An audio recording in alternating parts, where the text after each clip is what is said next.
In this video, we're going to sketch a proof of the monotone convergence theorem.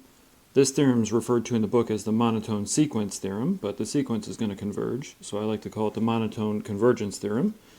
You might remember that this theorem says the following. It's very simple to state, but it says that if a sequence, let's call it a sub n, is both bounded and monotone, then it converges. And remember, saying that it converges means that it has a limit. So let's unpack these terms here, these definitions, so that we can understand what we're doing, and then we'll sketch a proof of the theorem. Monotone.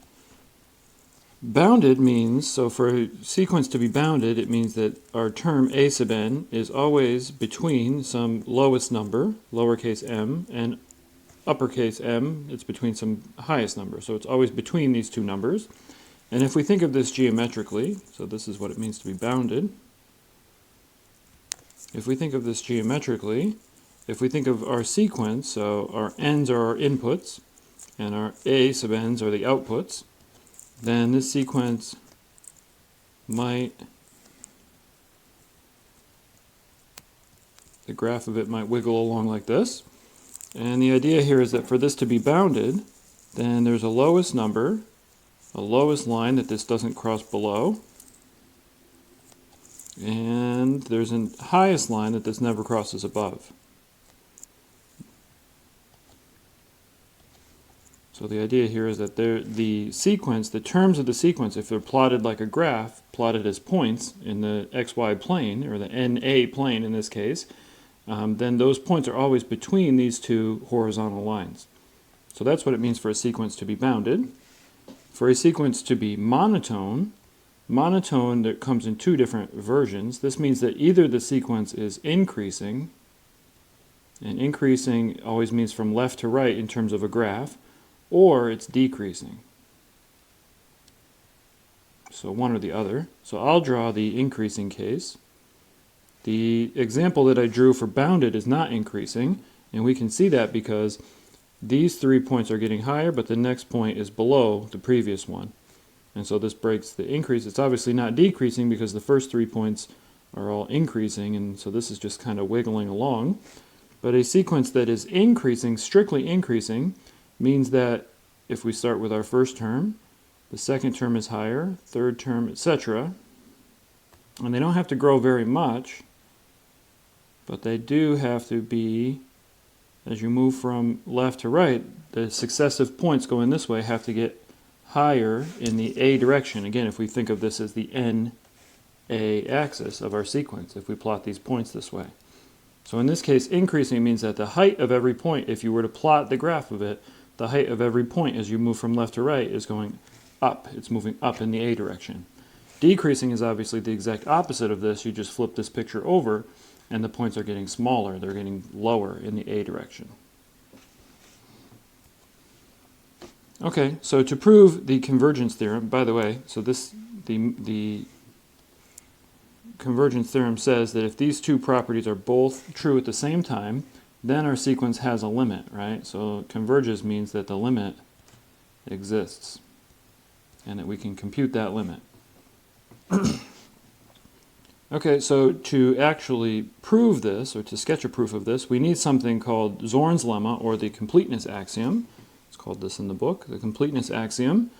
And this is an idea, so anything that's called an axiom in mathematics is something that we take to be true, and it may or may not be able to be proven, given the other things that we know, the other math that we know. But this completeness axiom is something that we just believe. So it says the following: if we have a sequence that's bounded above, so I wrote one version of this, you can write the version for bounded below, but if a sequence is bounded above, then there exists a smallest upper bound. So that's the main idea of the completeness axiom, that if it's bounded above, there's a smallest number that bounds it. Okay? And so this number is called the least upper bound, or the supremum of the sequence. And if we draw, again, think of this as a graph. We draw our sequence, plot it out, then I'm just going to, again, this lemma doesn't say anything about increasing. We're going to use the increasing later. But let's say that we know that our sequence is bounded below this height. So we'll call this m. So this height is m. This is an upper bound. The sequence is always below it. But maybe the truth is that this point right here, after this, the sequence turns around and goes lower. So m is certainly an upper bound, and it might be a pretty good upper bound, but the idea here is that it might not be the lowest one. And what the completeness axiom tells us is that we can find, so if we were able to pick up this line here and slide it up and down, I got the point with it, which was obviously the exact opposite of what I meant to do. But if we could move this line up and down, there would be a lowest point where this line would be able to actually be the upper bound of this sequence. And so in this case, the way that I've drawn it, it would actually be through this point. It might be that the upper bound, the lowest upper bound, is only attained by a limit, and so it might be just a little bit above. But again, in our picture here, if this is an upper bound, what the completeness axiom tells us is that we can find a lowest upper bound. And again, in this picture, the way I've described it here, this would be S. So the smallest number for which it is an upper bound of the sequence.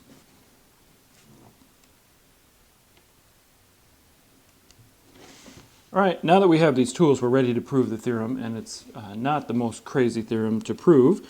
We're going to call it a sketch of the proof because we're only going to do one direction, and I'm going to leave the other direction for you.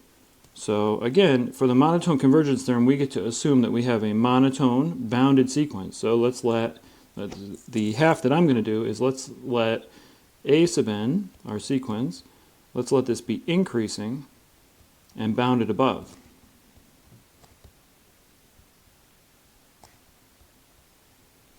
All right, so in terms of, again, I like to think geometrically, in terms of a graph of the sequence, this means that the sequence has an upper bound. I'll draw it. By the way, the bound I'm drawing doesn't have to be necessarily the least upper bound, but it has some upper bound. And then the points, as we move along in the n direction, these points have to remain increasing, okay, but they can't go above, they can't cross this horizontal boundary here of the upper bound m. So again, this is our a and our n in terms of our sequence. All right, and the monotone sequence theorem is going, or the monotone convergence theorem is going to tell us that this sequence a sub n converges. So let's write the proof. First of all, the completeness axiom tells us that since this thing is assumed to be bounded above, then we can find a smallest upper bound, or a least upper bound. This m that I've drawn might not be the one, okay, but we can find one, we can find it, I should say, or it exists, okay? So by the completeness axiom,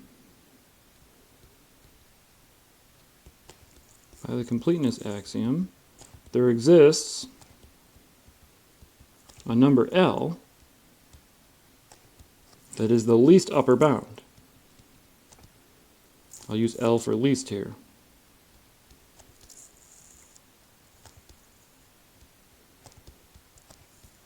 And this is true because our sequence is assumed to be bounded above, and the completeness axiom tells us exactly that there's a least upper bound for our sequence that's bounded above.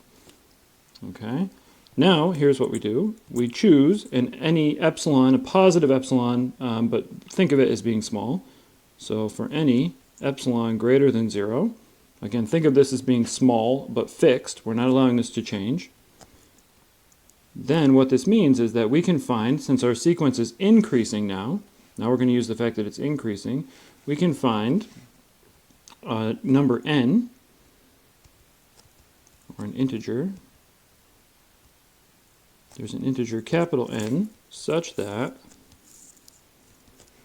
a sub capital N is greater than L minus epsilon. So the idea here is, now let's go back over to our picture. Let's say, okay, this isn't just m, but this is our least upper bound. If we take a small step away from this, an epsilon step away from this, and we draw the horizontal line here that corresponds to L minus epsilon, then what can we do? Well, we can always find a term here for which the term and then all the terms beyond it are above that line L minus epsilon. And this can be done because L is assumed to be the lowest upper bound. So if you go below the lowest upper bound, then that means there's terms of the sequence that lie above it. And since the sequence is increasing, the entire tail actually lies above this term. Okay? And so what this means then, because the sequence is increasing, therefore A sub n is actually greater than L minus epsilon for all n greater than capital N.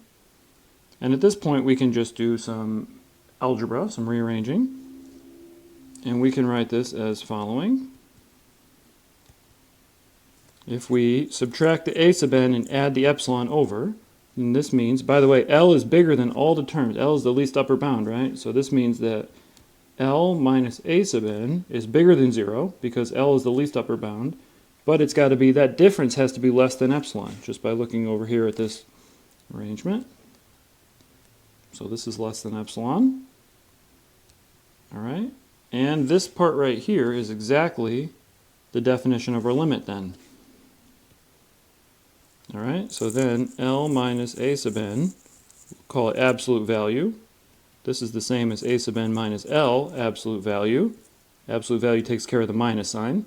This is less than epsilon whenever n is greater than capital N, this capital N that we fixed up here.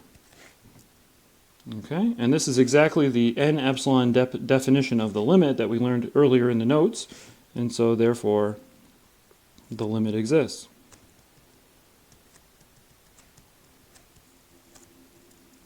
Not only does it exist, but it's equal to the lowest upper bound. All right, and so this is a key point for monotone sequences. The limit is equal to what we call the supremum, or the lowest upper bound, or least upper bound. All right, so there's a sketch of the proof. This is only for the direction of the sequence being monotone increasing and bounded above. You should repeat this argument for the sequence decreasing and bounded below.